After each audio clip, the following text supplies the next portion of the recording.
Hey everyone, welcome back to the channel. Today is Thursday and it is a beautiful day outside, but honestly, the vibe here is completely ruined because of what just happened on our screens. Grab your iced coffee and sit down because we need to talk, and we need to talk right now. Oh my god, I'm screaming. I literally cannot even deal right now. I am sitting here typing this so fast my fingers are actually cramping, but I don't even care because I need to get all of these thoughts out before my brain actually explodes. Okay, but listen. You guys know I have been following this entire Cassius Phazon imposter storyline for months, and I knew it was going to end badly, like I was calling it from day one, but I did not expect it to end like this. I was literally eating dinner, just having a normal night, and I actually choked on my food. I had to pause the TV and text my friend immediately because I was hyperventilating. I am still processing it, so forgive me if I am all over the place. But we have to talk about what Ross Cullum just did. Why is Ross Cullum literally the worst human being to ever exist? Honestly, seriously, why? I know he is a dirty WSB agent, and he has been doing all this shady stuff with Jen Sidwell and the Cold Fusion Project, but shooting Cassius? Actually pulling the trigger and shooting him down? My jaw dropped. At this point, I'm yelling at my screen like, are you kidding me? Cassius was already cornered. His entire Nathan West act was falling apart. The walls were closing in on him, and Ross just decides to tie up his loose ends with a bullet. The audacity. The absolute unhinged audacity of this man. I am so mad. Oh wait, before that happened, actually, I forgot to mention earlier, but Cassius was already having a total crisis. He knew the jig was up. He knew Lulu figured it out. He knew Anna and Felicia were onto him, and he was just trying to figure out his next move. But then Ross Cullum, who needs to be locked in Steinmauer for the rest of eternity, mark my words, just shoots him. And it wasn't just a graze. It was a fatal, point-blank, critical shot. Cassius went down, and the amount of blood, I can't even... It was so dramatic. So then we get to General Hospital. The ambulance scene, the paramedics rushing him in, the chaotic energy in the ER.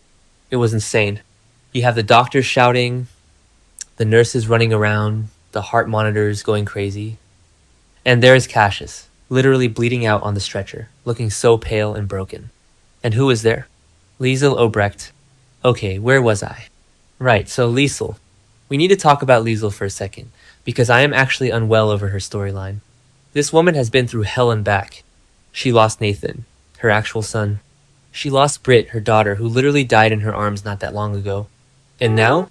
Now she is standing in the ER watching her other son, the twin she didn't even get to raise, bleeding to death on a hospital bed. I can't breathe. I actually can't breathe thinking about the trauma this woman carries. The writers are so evil for this. Why do they hate Liesl Obrecht so much? When Liesl rushed into that hospital room, the look on her face, I broke. I literally started sobbing. You could see all the anger and the betrayal she felt toward Cassius just completely vanish. Because at the end of the day, no matter what he did, no matter how many times he lied to her or held her captive at Windermere for Ross Cullum, he is still her son. He is her flesh and blood. He has Caesar Phazon's DNA, sure, but he is still her baby. And she is watching him slip away. The machines are beeping so fast, and the doctors are basically giving her that look, the look, the soap opera doctor look that says there is nothing else we can do.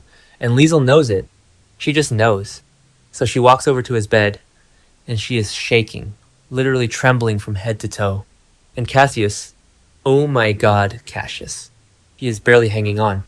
He is struggling to breathe, the oxygen mask is right there, but he pushes it away or whatever because he needs to speak.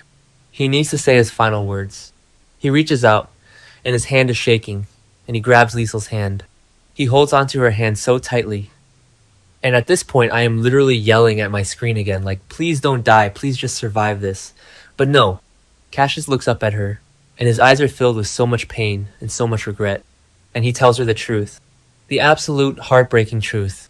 He looks right at Liesl, his voice is barely a whisper, and he admits that he never wanted to hurt her. He never wanted to hurt her. I'm dead. I am actually deceased. He tells her that all of the kidnapping, all of the lies, all of the working for Cullum, it wasn't because he hated her. It was because he was desperate. And then he says the line that completely shattered my soul into a million pieces. He tells her that since he was a little boy, all he ever craved was a sense of family. Wait, did I already say that? Whatever. Anyway, think about it. Think about his childhood. He was raised in secret by César Faison, one of the most evil, twisted men on the planet. He didn't have a mother. He didn't have a normal life. He was just Faison's little secret project, kept in the shadows while Nathan got to live in the light with a family and friends and love. Cassius just wanted what Nathan had. He wanted a mother who loved him. He wanted a life. He wanted to belong somewhere. And he thought the only way to get that was to literally steal his dead twin brother's identity. Which is insane, by the way. Completely unhinged behavior. But in that hospital bed, in his final moments, you just see this broken, traumatized little boy who just wanted his mom. And Liesl, oh my god, Liesl. When he said that, when he admitted he just wanted a family, she just broke. She completely shattered. She is crying, she is sobbing, the tears are just pouring down her face. She is holding his hand with both of her hands, pressing it to her face, just weeping. Because she realizes that she missed out on his entire life, and now that she finally has him, she is losing him forever.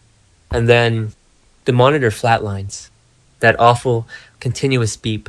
Cassius's eyes close, his hand goes limp in hers, and he takes his very last breath. He is gone. He is actually gone. And Liesl, I will never, ever forget the sound she made. She lets out this guttural, agonizing scream. She literally screams in pure, unadulterated agony. It was the scream of a mother whose heart has been ripped out of her chest for the third time. She is wailing, she is collapsing over his lifeless body, and the grief is just so heavy it felt like it was pouring through my television screen. It leaves this massive, unfillable void in her poor, tragic heart. I honestly don't know how Liesl survives this. I'm calling it now. This is going to end badly for Ross Cullum. Liesl is going to go full villain mode and she's going to destroy him. And honestly, I will be cheering her on. She needs to get revenge, I swear. But wait, I haven't even gotten to the most complicated part of this entire mess. Lulu. We have to talk about Lulu. Because while Liesl is losing a son, Lulu is losing the man she thought she was building a future with. When the news breaks, when word finally reaches the PCPD, or wherever Lulu is, that Nathan has been shot and killed by Ross Cullum, the shock, the absolute paralyzing shock on Lulu's face. Because here's the thing, and don't even get me started on this, Lulu is completely devastated.